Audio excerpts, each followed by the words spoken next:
go down there? Absolutely. Let's do it. Okay. Little did we know the experience we would have would leave chills running down the back of our necks the rest of the night. Oh, I want to get that lower, closer down here.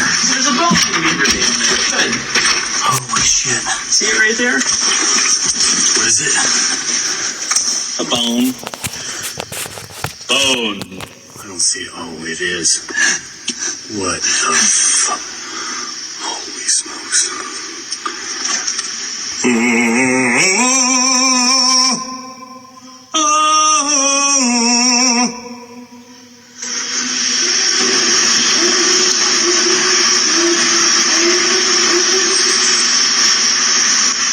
What was that?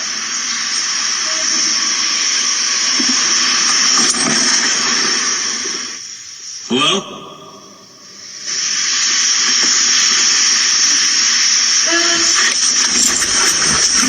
Get the fuck out of there!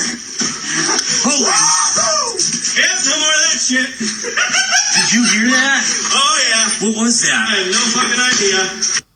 They're hiding this from you.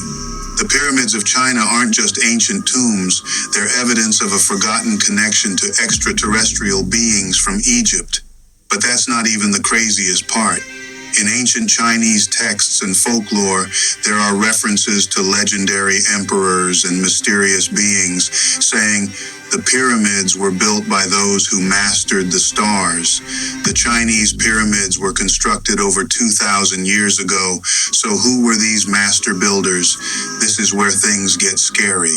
In recently uncovered ancient manuscripts, it said that the Chinese pyramids weren't merely tombs, but sophisticated structures created by an advanced civilization known as the Sangsingdui. The manuscripts specifically mentioned that the Sangsingdui, who had advanced knowledge of astronomy and engineering, built the pyramids to align perfectly with celestial bodies and to harness cosmic energy. However, once the Sangsingdui left, their knowledge was hidden, and the true purpose of the Chinese pyramids was concealed to keep this powerful technology from being misused. Pero se ve perroni. Esa mamada, ¿qué, mijo? Ah, cabrón. Güey, pero aquí se ve hasta más chiquito. Pero mientras más lejos se ve, o lo estamos viendo de otra perspectiva. Está bajando. Tocó ver algo. No mames, no digas mamadas, güey. Disfruta, estamos atestiguando. Es como la llegada de algo, ¿no? El Blue Pin. Algo que era una estrella que traía. Ah, no te pases de ver. Como una luz enfrente. Y se paró. A ver, bro. No, espérate, bro. Eso sí es otra cosa, mi hermano. Y está bajando, mira. Oye, bro, ¿qué es eso? Ya, man, buena onda. Pero ¿hasta dónde se está yendo, bro? ¿Por atrás del cerro ahorita? Bro, ¿qué onda? No mames, no digas mamadas, güey. Estamos atestiguando. Es como la llegada de algo, ¿no? El Blue Pin. Algo que era una estrella que traía. Ah, no te pases de ver.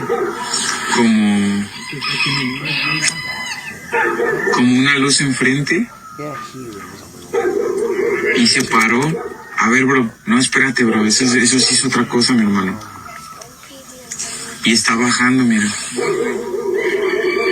Oye, bro, ¿qué es eso? Ya, man, buena onda. Pero ¿hasta dónde se está yendo, bro? ¿Por atrás del cerro ahorita? Bro, ¿qué onda? Oldest Things in the World, Part 6. Dating back to the early 1700s, the Old Gentleman of Rahe is the oldest diving suit in the world. It was once used to inspect the bottoms of sailing vessels. This is one of the 4,000-year-old preserved wagons found near Lake Savan in Armenia. Made completely out of oak wood, they're the oldest known wagons on the planet. The oldest working battery has been powering a bell at Oxford University since 1840. Nobody knows what the battery is made of and doesn't want to risk destroying it to find out. Discovered in 1963, Göbekli Tepe in modern-day Turkey is the oldest known temple in the world. The site was purposely buried around 9000 BC for unknown reasons. However, this allowed the structures to be preserved for future discovery and research. As of now, ground-penetrating radar has revealed that less than 5% of the site has been excavated. Harriet the Galapagos tortoise was collected by Charles Darwin in 1835 while he was discovering evolution. She died at the age of 175 as a beloved member of Steve Irwin's Australia Zoo. I don't think the Roman Empire fell. I think it became a church. I think that Rome fell, but the Roman Empire became the church. Where's all the money from the Roman Empire? The Vatican. In the basement of the Vatican. Is where it is. So Roman Empire became a church. British Empire became a bank. 母好听，母好听，再有母好听，มันไหนเขาขยับเข้าไปไหนมันไม่มีมันลงไปแล้วหรือเปล่าตาทีมูจริงๆมูจริงๆกูเห็นคุณเรียนบ้าเนี่ยแล้วพี่เอาเห็นเหรอกูเห็นพี่ได้เอาพี่ได้เห็นอะไรเห็นไม่ตอนที่เห็นแค่หัวแต่ตอนที่ผมเปิดเมื่อกี้มาเลย ไม่เห็นมีเลย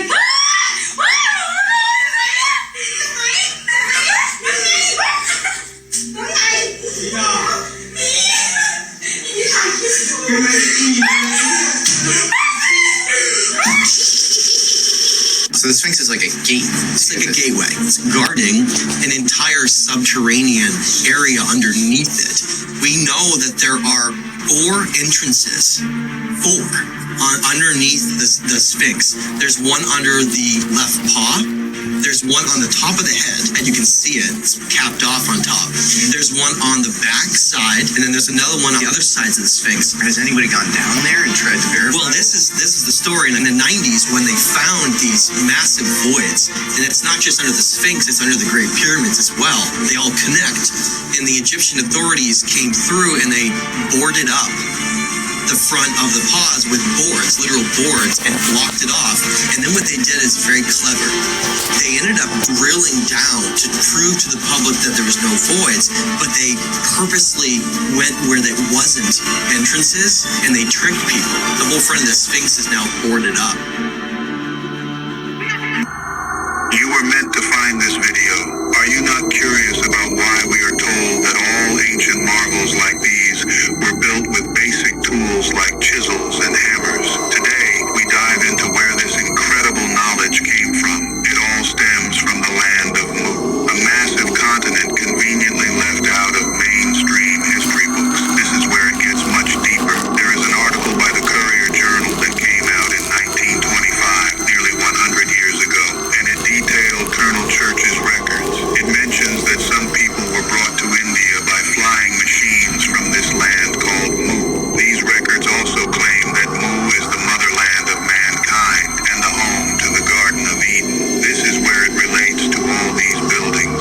In Mu, they had cities with palaces made from marble. They mastered the quarrying and transporting of gigantic stone blocks. Sounds like ancient Egypt to me, but they also carved those blocks into weird resemblances of human faces. What does this sound like to you? The records go on to suggest that the people of Mu navigated the air and sailed to distant lands with this rich cargo. But here is where it gets even crazier. This shows that the technology of flight existed long before the Wright brothers. Their story of creating the first plane in the 1800s is a massive lie. The information was stored for centuries and slowly released to us.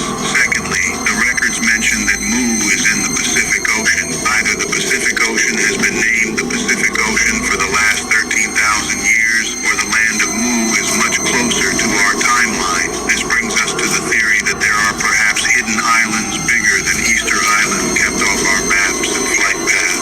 What if current planes are flying around these hidden lands, circling areas of forgotten knowledge? I had the opportunity over the years to interview, again, people who have worked at the test site at Groom Lake. One gentleman spent 12 of his 30 years in black programs at Groom Lake.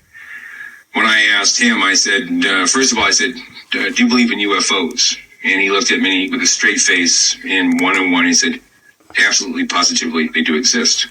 I said, can you expand upon that? And he said, no, I can't.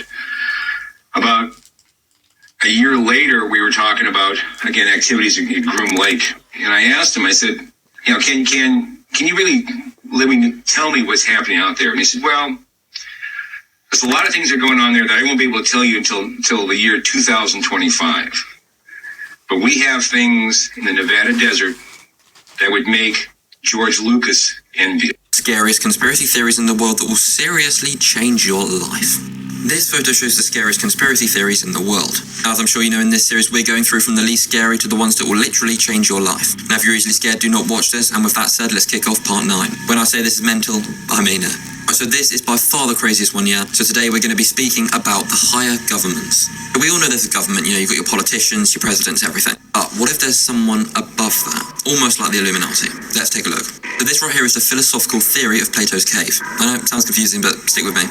Basically, take a look at the diagram. So basically the projection on the walls of the media and what we see, we're the people sitting down. And the people behind it are the higher government. So like I've said, that's the theory. So what we're seeing is just the outside, the government. But behind that, what we can't see, there's something higher actually going on. Kind of makes sense? Right, stick with me. And moving on, we've got this place called Bohemian Grove, which is where high-ranking government officials, politicians and everything go every year. It's a very top-secret meeting, but no one really knows what takes place here. The theory is it is a meeting to do with Illuminati or a higher government. And moving on, I guarantee you did not know this. There is actually a secret passageway behind Mount Rushmore. It's physically impossible to get in because there's this massive slab in front of it, but it's estimated behind here is the Hall of Records, which literally contains all of the secrets of America. Mental, isn't it? There is, of course, tons of stuff that we don't know and stuff going on in the world constantly. Theories suggest that it can't just be the president and politicians behind everything. So maybe there is some kind of higher government out there. They're controlled by the governments we see, and they are controlled by the governments that they see.